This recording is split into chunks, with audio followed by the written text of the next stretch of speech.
nous sommes rendus au point 4, point d'information sur la mobilité dans le secteur quatorbourgeois par le service du transport de la mobilité intelligente. Oui, bonjour à tous. Mon nom est Cédric Delimont-Poulet. Je suis ingénieur au service du transport de la mobilité intelligente. Donc aujourd'hui, je vous rencontre dans le but de présenter la démarche qui est en cours pour travailler, réviser et essayer d'améliorer la mobilité dans le secteur en question. Oui. Donc oui, en gros, la présentation va être divisée en 4 grandes sections, soit la démarche en cours, le constat de la situation actuelle, les projets influençant la mobilité dans le secteur et les prochaines étapes de la démarche. Donc, démarche en cours.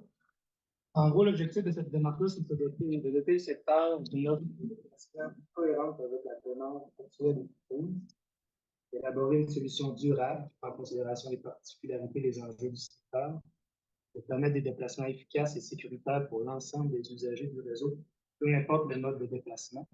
Donc ici, ils vont prendre voiture, piétons, cyclistes, transport en commun, etc., etc.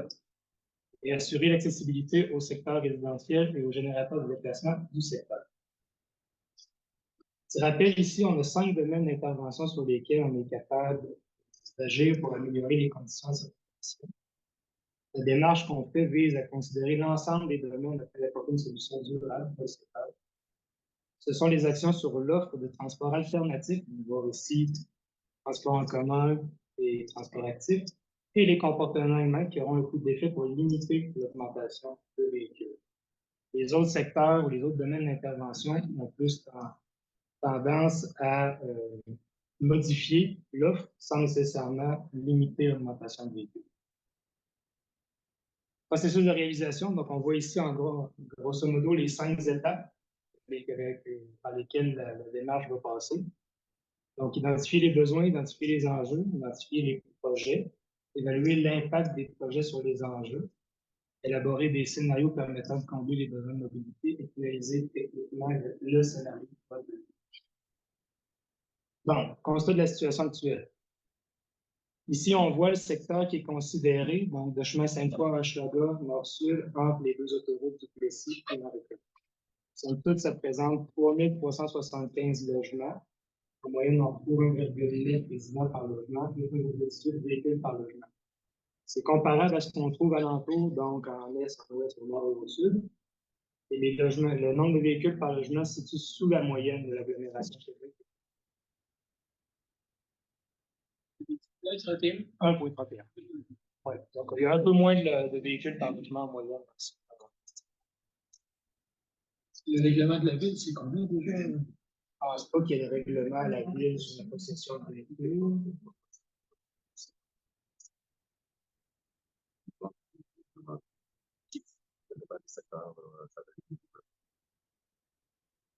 Donc, l'offre de transport, on va parler du réseau principal. L'objectif de ce réseau-là, ou des axes principaux, c'est de permettre les cheminements vers les générateurs de déplacement. Quand on parle de générateurs de déplacement, on va parler, par exemple, de la place des Quatre-Bourgeois, du centre des glaces, l'acte d'assurance, des grands commerces, des grands édifices, marchés de Sainte-Foy, etc., etc.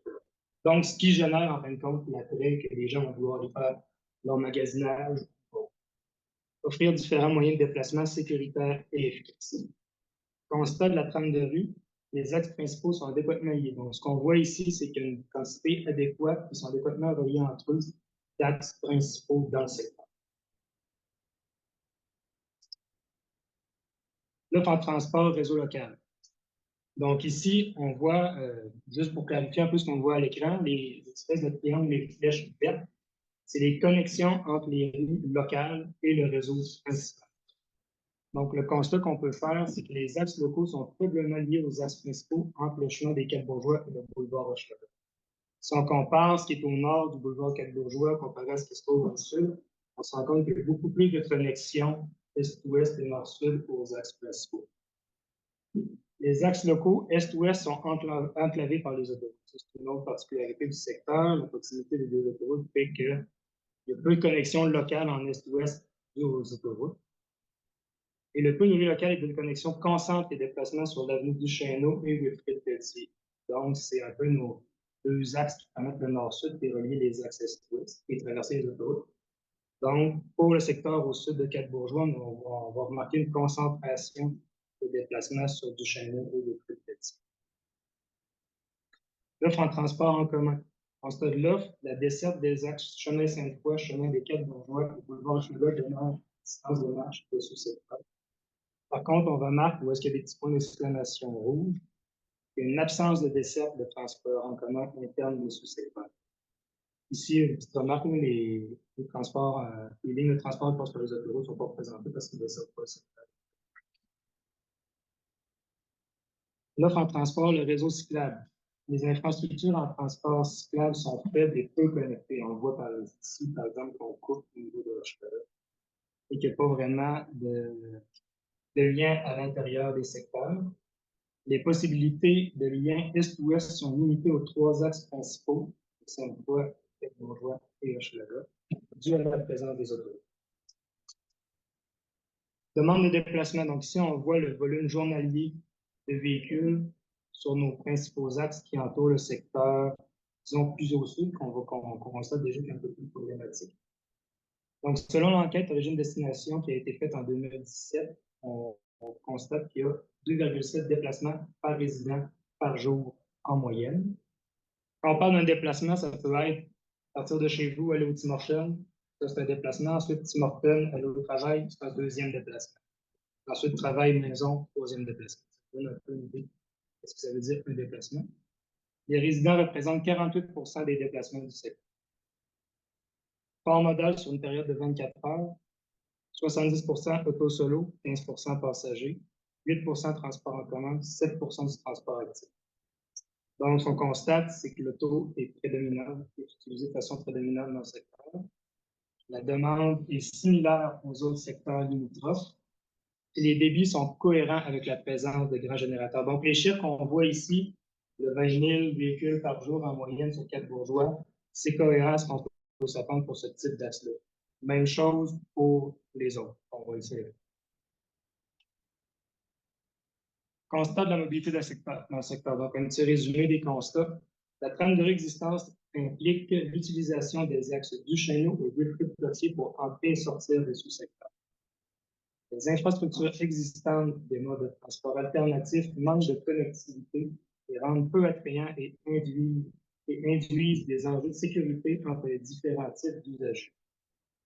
La prépondérance de l'utilisation de l'auto et la faible connectivité du réseau local entraînent une concentration de mouvements aux intersections entre les axes principaux et locaux.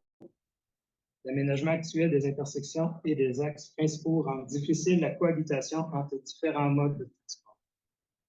Les déplacements entourant l'école Saint-Mathieu doivent être contrôlés et sécurisés. C'est une note supplémentaire, on n'en avait pas parlé, mais il a été constaté par des visites de terrain et des observations qu'on fait avec nos systèmes de transport, avec nos caméras, que les déplacements qui se font autour de l'école sont parfois un peu aléatoires. Donc, il y a un besoin de sécurisation certainement autour de l'école pour faciliter les déplacements, surtout des étudiants. Les projets qui vont influencer la mobilité dans le secteur, 4 grands projets qui ont été identifiés, qui vont avoir un impact, qui vont vraiment influencer la mobilité du secteur. Le réseau de transport structurant, qui est géré par la Ville de Québec. Le redéveloppement de la place des Quatre-Bourgeois, qui est géré par Alliance Trudel. Le réaménagement de la tête des ponts, qui est géré par le ministère des Transports. Et le réaménagement du boulevard Hochelaga, la phase 3, entre Nelson et Rocheville, qui est fait en collaboration avec le ministère des Transports et la Ville de Québec. Ici, ce qu'on constate, c'est que la Ville de Québec, dans ses deux grands projets, vise d'abord à bonifier l'offre de transport alternatif, donc ici, transport en commun ou cyclable, afin d'agir sur la demande automobile. Rapidement, on va passer les 4 projets. Donc, RSTC, si je mets en référence Tramway, donc ce qu'il est à l'heure d'aujourd'hui, tel qu'il est connu aujourd'hui. Donc, c'est un module de transport en commun qui permet de réduire le nombre de véhicules en circulation. Ça permet une augmentation significative de la capacité de déplacement de personnes pour le chemin des Quatre-Bourgeois. L'insertion efficiente du mode lourd entraîne des modifications au patron de circulation routier, donc une concentration des déplacements. Si on sous-entend évidemment que dans ce cas-ci, il n'y a que la station du Chêneau entre l'autoroute du Plessis. Pas la station, mais l'axe du Chêneau entre Henri IV et Duplessis qui va permettre de traverser en automobile la ligne de tramway. La station planifie à l'intersection 4 Bourgeois du Chêneau en intermodalité avec le réseau cyclable et la desserte de transport en commun projetée sur du Chêneau. Donc, la station est prévue pour recevoir différents types d'usagers qui arrivent à la station pour une itinéraire acquis. La place des 4 Bourgeois. L'offre résidentielle du projet représentera une augmentation de 50 des logements du secteur. Ça passerait de 3 300 jusqu'à 1 500 logements supplémentaires. Les nouveaux déplacements proviendront principalement de l'offre résidentielle sur le site. La réalisation par phase fera augmenter progressivement le nombre de déplacements sur le site. Ici, comprendre que ça n'arrivera pas du jour au lendemain, ça va se faire phase par phase. Ça va prendre un certain temps avant que le projet génère la totalité des déplacements qu'on prévoit. Le nombre de cases de stationnement prévu est cohérent avec le nombre de véhicules par logement dans le secteur. Le projet bénéficie d'un excellent accès aux grands axes de déplacement, ici de tout type, donc autoroute du Plessis, pareil pour la desserte de transport en commun, 800 sur le Bourgeois, et le réseau cyclable sur le Bourgeois aussi. La mixité des usagers, la mixité des usages du projet favorisera les déplacements internes au développement, ce qui limitera l'augmentation des déplacements sur le réseau. Ici, comprendre que les résidents risquent de faire leur épicerie au IGA qui est présentement sur le site. Par conséquent, ils ne prendront pas leur voiture pour se rendre au magasin. C'est ce qui sous-entend. Ce qu'on voit ici, c'est un peu une représentation théorique de quoi pourrait ressembler l'augmentation des déplacements lors de pointe du matin. Ce qu'on doit comprendre par la ligne rouge, que c'est le nombre de déplacements actuels de la place des 4 Bourgeois, donc le nombre de déplacements plus mode. Dans la première phase, on entrevoit une baisse du nombre de déplacements. Par la suite, l'augmentation sera progressive. Ici, c'est un exemple sur 6 phases. On parle aussi qu'on n'a pas encore le plan exact d'Alliance Trudel sur sa méthode de construire, son ordre de construction. Donc, c'est une représentation théorique. Le réaménagement de l'échangeur des ponts. La nouvelle configuration améliorera la circulation dans l'échangeur, ce qui influencera les patrons de circulation du secteur. C'est ce qu'on sous-entend, c'est que les trajets vont changer, je ne veux pas. Si c'est plus fluide dans l'échangeur, les gens vont avoir moins tendance à utiliser le réseau principal municipal, ce qui devrait changer un peu leurs itinéraires. La bretelle, actuellement face à Louis Riel, sera déplacée face à l'avenue du Chêneau. Ensuite de ça, le boulevard Hochelaga sera le moyen privilégié pour rejoindre le pont de Québec via la bretelle face à la rue Gabriel-Dumont. Dans le réaménagement, le pont de Québec, si on est sur le rive, il va falloir passer par Hochelaga. Ce ne sera plus par le Spaghetti, si on peut l'appeler comme ça. Prolongement du lien cyclable Hochelaga. Donc, l'ajout de voies cyclables sur le boulevard Hochelaga en continuité avec la piste située à l'est de Rockdale. La réalisation est planifiée de 2024 à 2030. Le maintien de 2 voies de circulation et des feux de circulation actuellement en place sur le boulevard Hochelaga. C'est ce qui est prévu. Excusez-moi, une question pour vous, la coupe. On va prendre des questions. Madame, ce sera pas long. C'est presque fini. Donc, suite à la démarche, une fois qu'on a identifié les enjeux, les projets, etc., ce qu'on va faire, on est rendu à cette étape-là, l'étape 5, élaborer des scénarios qui permettent de combler les besoins de mobilité en corrigeant les enjeux actuels et anticipés. Ici, on voit la priorisation des actions. Donc, pour nos scénarios, on va identifier les actions qu'on peut faire et on va les prioriser en fonction de ces 4 points-là. La première priorité, ça va être d'assurer la sécurité et la cohabitation des déplacements, particulièrement durant l'école Saint-Mathieu. Donc, réduire et gérer les conflits entre les différents modes de déplacement, intégrer des interfaces confortables entre les véhicules, les piétons et les cyclistes. Deuxième priorité, assurer l'accessibilité des secteurs commerciaux et résidentiels. Améliorer la connectivité du réseau local, assurer le temps de parcours acceptable pour tous les modes et assurer des itinéraires possibles pour accéder et quitter le secteur. La troisième priorité, améliorer l'attractivité de l'offre de transport actif et de transport en commun du secteur. Créer des connexions entre les liens principaux et une continuité des cheminements. Augmenter l'efficacité des infrastructures, voire ici des infrastructures dédiées. Finalement, la quatrième priorité, assurer la fonctionnalité des axes principaux. Assurer la capacité de déplacement des personnes en fonction de la demande, les temps de parcours acceptables et revoir la hiérarchie des réseaux. Ici, juste une petite note, comprendre que la priorité ici est en ordre réel de priorité. Donc, si on a des actions qui se confrontent, ici, on va choisir l'action qui va, par exemple, assurer la sécurité et la cohabitation des déplacements avant d'améliorer l'attractivité du transport actif. Si l'action d'amélioration du transport actif, par exemple, va à l'encontre de la sécurité. Il faut comprendre comme ça. Les zones d'action à considérer, on a identifié 8 zones. Ces zones, c'est celles qui offrent les meilleures opportunités pour influencer la mobilité dans le secteur. Les actions mises en place, les zones doivent être cohérentes entre elles. Les actions devront, en premier lieu, viser la sécurité des déplacements sans compromettre la fonctionnalité. C'est à l'aide d'une combinaison d'actions sur toutes les zones qu'il sera possible d'offrir au secteur une mode de déplacement cohérente et sécuritaire pour tous les usagers. Les moyens qu'on va utiliser, ici, c'est un peu, on pourrait le traduire par notre boîte à outils. Je vais passer rapidement, aménager les axes, diminuer les déplacements et réduire l'augmentation.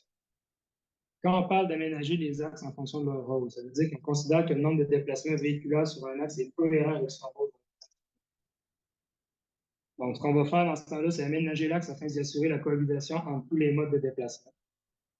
Le risque qu'on a si on n'utilise pas l'outil comme il faut, c'est qu'il y a des conflits entre les différents modes de déplacement si l'aménagement est inadéquat ou insuffisant. Donc, comprendre que si notre axe, par exemple, n'a pas des trottoirs, on va s'attendre qu'il y a des piétons qui marchent dans la rue, ça va augmenter les risques de conflit entre les piétons et les autos. Diluer des déplacements entre les différents axes disponibles. Ici, ce qu'on va faire, c'est qu'on va considérer que les déplacements d'un certain mode sur un axe sont trop nombreux par rapport à son rôle. Donc, ce qu'on va faire, c'est aménager une trame de rue afin que les déplacements soient répartis adéquatement. Le risque qu'on a en faisant ça, c'est d'augmenter les déplacements véhiculaires sur des axes locaux. Ça, c'est à faire attention. Pas déplacer les véhicules où est-ce qu'on les veut pas. Réduire l'augmentation des déplacements véhiculaires. Ici, on considère que le nombre de véhicules actuels et anticipés sur un axe est trop élevé. Donc, ce qu'on va faire, c'est aménager une offre de déplacement alternatif suffisamment attrayante pour encourager la variété des modes de déplacement. Le risque qu'on a, c'est que les changements d'habitude soient longs avant de prendre effet. Il faut comprendre que ça va prendre un certain temps avant que les gens utilisent la nouvelle offre. Et évidemment, de jamais se concrétiser si l'offre alternative n'est pas suffisamment attrayante. Si on fait une piste cyclable qui est dangereuse, par exemple, ben, ça ne prendra pas qu'il y ait des cyclistes vraiment. Donc, début de la réflexion, si on prend la priorité numéro 1, c'est la sécurité et la cohabitation. 3 zones précises qui ont été ciblées où est-ce qu'il y a une problématique accrue de sécurité et de cohabitation. Bourgogne, Passage et l'École Saint-Mathieu sont dans l'environnement. Donc, la cohérence de la bretelle d'autoroute du Plessis et de l'avenue de Bourgogne. L'aménagement autoroutier n'est pas configuré pour les différents usagers et les accès privés. Donc, on sait que l'accès à la place des Quais Bourgeois est problématique et peu cohérent, disons, plutôt avec la sortie d'autoroute présentement, comment c'est configuré. Les déplacements sur la rue du Passage, qui est présentement utilisée comme une rue publique, mais qui n'est pas aménagée pour l'ensemble des usagers. On possède les quelques premiers mètres, après ça, c'est les stationnements. Donc, les piétons et les cyclistes sont un peu laissés à eux-mêmes dans le stationnement place des Quais Bourgeois et voisins au nord, à bureau. La coordination des déplacements face à l'école Saint-Mathieu sur l'avenue du Chêne, on en parlé un peu tantôt. Donc, cheminement écolier et traversée de rue, un aménagement efficient pour les usagers actifs. Une petite note aussi, 2 points où est-ce qu'on sait qu'il y a d'autres enjeux de sécurité. C'est écrit, fait que je vais le lire. L'intersection entre la rue Bar-le-Duc et le chemin 4 Bourgeois présente des enjeux d'accident liés au virage à gauche qui n'aurait plus existé avec le tramway. L'intersection entre la rue Gabriel-Dumont et le boulevard Hochelaga présente des problématiques pour les usagers de transport actif qui seront considérés dans le projet de réaménagement du boulevard Hochelaga. Ici, comprendre principalement entre la bretelle de sortie d'Henri IV sud vers Hochelaga-Est. Il y a une petite bretelle où est-ce qu'il y a une traversée de piétons non contrôlée. Donc, dans le réaménagement, ça va être considéré pour améliorer la situation. La trame de rue existante du secteur entraîne une augmentation constante des véhicules sur l'avenue Bourgogne, du Chêneau et la rue du Passage. Le réaménagement du chemin des Quatre Bourgeois pour l'insertion planifiée du tramway amplifie les problématiques existantes sur l'avenue du Chêneau et la rue du Passage, dû à une concentration des déplacements de véhicules. Le développement de la place des Quatre Bourgeois amplifie les problématiques existantes sur l'avenue de Bourgogne, l'avenue du Chêneau et la rue du Passage, dû à un ajout de déplacements de véhicules. Afin de mitiger les effets indésirables des projets du RSTC de la place des Quatre Bourgeois sur la sécurité, trois actions doivent être analysées et mises en œuvre de manière coordonnée. Réaménager l'avenue de Bourgogne, l'avenue du Chêneau et la rue du Passage. Ici, on a une opportunité quand même intéressante avec la réalisation de plusieurs projets publics et privés qui donnent un momentum pour réaliser une action globale qui sera plus efficace. Les risques, une action globale nécessitera des coûts d'investissement et impactera les emprises riveraines. Diluer les déplacements véhiculaires de Duchesneau et de la rue du Passage. L'opportunité qu'on a, c'est de diminuer les véhicules à proximité de l'école Saint-Mathieu, pour en profiter. Le risque, c'est d'augmenter les déplacements véhiculaires sur des axes locaux tels que Bar-le-Duc, Wilfrid-Pelletier, entre parenthèses, la continuité de Wilfrid-Pelletier sur Grand Voyer de Royaume-Duc. Réduire l'augmentation des déplacements véhiculaires. L'opportunité qu'on a, c'est l'axe du Chêneau est le seul axe direct entre chemin Sainte-Foy et Hochelaga pour donner une offre attrayante de transport alternatif, actif et transport en commun. Le risque qu'on a, c'est que la cohabitation de l'ensemble des modes complexifie la gestion des intersections et l'efficacité du réseau, notamment aux heures d'achalandage comme aux heures de début et de fin de course. Donc, les étapes de suite, vous comprenez que ce qu'on a en main, c'est beaucoup de projets, beaucoup d'enjeux qu'on doit prendre tous en considération, puis surtout s'assurer que ce qu'on va mettre en place ne crée pas de nouveaux problèmes ou n'empire pas des problèmes qui existent déjà. Donc, les étapes qui sont à suivre, c'est finaliser l'identification des actions possibles sur les 8 zones, on l'a montré tantôt. On va conserver 2 ou 3 scénarios, donc une combinaison d'actions plausibles qui répondent aux enjeux et aux besoins du secteur en fonction des priorités. On va procéder à l'analyse technique préliminaire des scénarios, évidemment, s'assurer que ce qu'on met en place est réalisable et surtout est faisable au niveau municipal. Donc, on ne va pas créer d'enjeux, par exemple, avec les services d'incendie. Consulter publiquement pour identifier les enjeux potentiels dus ou des scénarios retenus. Donc, à l'automne 2024, on souhaite vous rencontrer pour présenter le scénario qui est retenu puis s'assurer qu'on ne crée pas d'autres problèmes. Donc, vous entendre, s'assurer ce qu'on met en place fait du sens puis répond un peu aux enjeux que vous connaissez, évidemment, dans votre secteur. Une fois ça fait, on va finaliser techniquement le scénario retenu. C'est bon.